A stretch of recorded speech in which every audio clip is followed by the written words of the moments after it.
Shalom Bapak Ibu Saudara yang dikasihi Tuhan Yesus Kristus. Pada hari ini kita kembali lagi dan kita akan mendengarkan firman Tuhan bersama-sama. Namun sebelumnya itu kita minta tuntunan daripada Roh Kudus. Di dalam doa kita berdoa.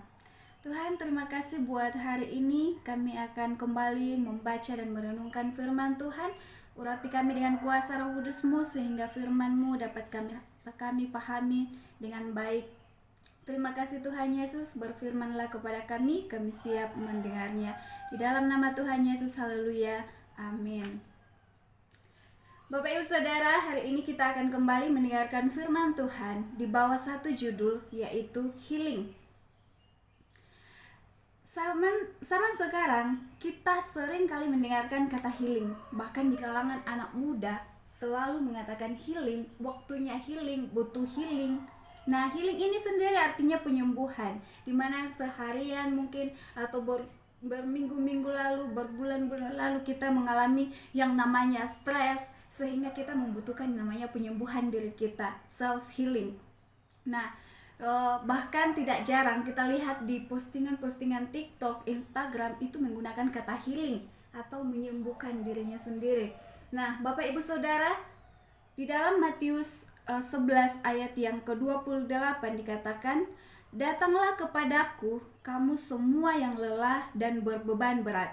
Aku akan memberi perhentian kepadamu." Nah, Bapak Ibu Saudara, di sini saya mengajak kita untuk healingnya itu kita bawa kepada Tuhan.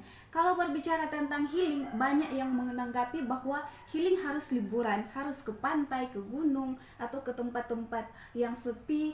Nah, di sini saya mengajak kita semua untuk healingnya kita kepada Tuhan. Kita datang menyembuhkan diri dengan cara kita datang kepada Tuhan.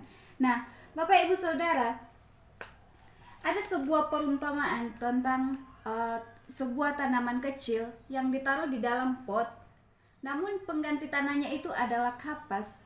Nah, untuk itu ketika tanaman kita taruh di dalam kapas lalu kita taruh di dalam kamar, itu tumbuh. Bapak Ibu Saudara, itu tumbuh dan menjadi besar. Namun daunnya itu tidak hijau seperti biasanya, tetapi menjadi kuning. Nah, namun ternyata penyebabnya setelah diteliti, penyebabnya ini adalah tidak menggunakan sinar matahari, sehingga daunnya tidak menjadi hijau, jadi tidak bisa berfotosintesis dengan baik. Nah, Bapak Ibu Saudara, dari sini kita tahu bahwa kita membutuhkan yang namanya sinar matahari. Dalam hal ini kita membutuhkan firman Tuhan, sama dengan kehidupan kita. Kita membutuhkan firman Tuhan, kita membutuhkan doa untuk kita bisa bertumbuh di dalam Tuhan. Jangan kita stres seharian, stres berminggu-minggu dengan pekerjaan, tetapi kita melupakan Tuhan. Itulah yang menyebabkan kita stres, karena kita jauh daripada Tuhan. Bapak Ibu Saudara, kita sangat membutuhkan yang namanya firman Tuhan. Membaca firman Tuhan dalam kegiatan kita sehari-hari, sebelum melakukan kegiatan, lalu kita berdoa, itu menjadi kekuatan bagi kita.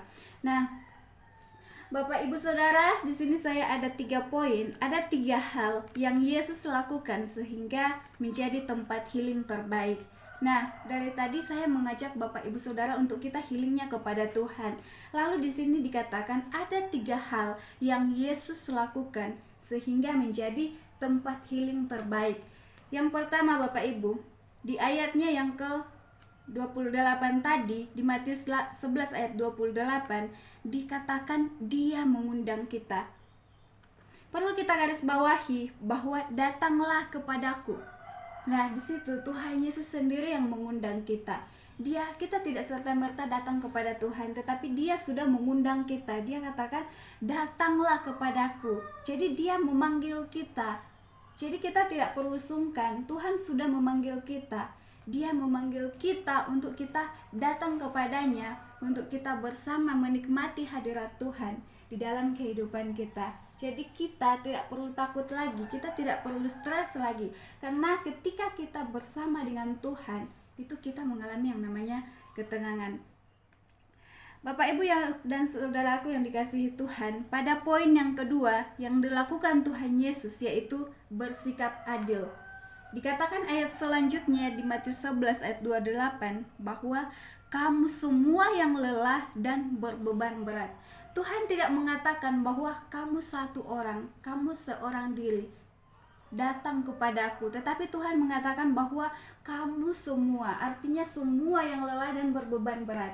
Mungkin kita seharian mengalami stres yang berkepanjangan juga, tapi Tuhan mengatakan kamu semua. Tuhan tidak memanggil satu orang, Tuhan tidak memanggil hanya hamba Tuhan, tetapi semua yang mengalami beban berat atau mengalami kelelahan, kita datang kepada Tuhan. Di poin yang pertama tadi dikatakan Dia memanggil kita, datanglah kepadaku. Lalu poin yang kedua dikatakan semua yang berbeban berat dan yang lelah. Berarti Tuhan tidak memandang bulu, Dia bersikap adil kepada kita semua.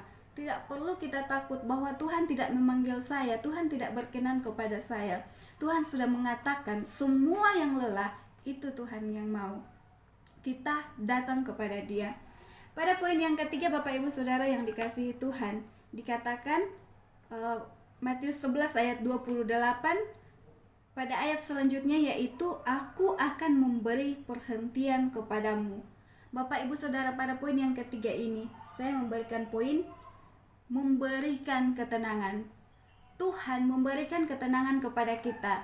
Tuhan sudah memanggil kita, lalu Dia tidak memandang bulu. Nah, di sana di dalam hadirat Tuhan kita mengalami ketenangan. Kita tidak perlu khawatir akan apapun juga. Kita melepaskan stres kita, kita meninggalkan semua beban-beban pikiran kita, lalu kita berfokus kepada Tuhan. Tuhan memberikan ketenangan, Bapak Ibu Saudara. Amin. Tuhan Yesus sungguh luar biasa dalam kehidupan kita. Dia bisa memberikan ketenangan. Kalau kita healing, yang dicari adalah ketenangan. Nah, ketika kita datang kepada Tuhan, maka ketenangan itu ada di dalam kita. Ketenangan yang Tuhan berikan itu lebih besar ketimbang ketenangan yang kita alami di dalam dunia.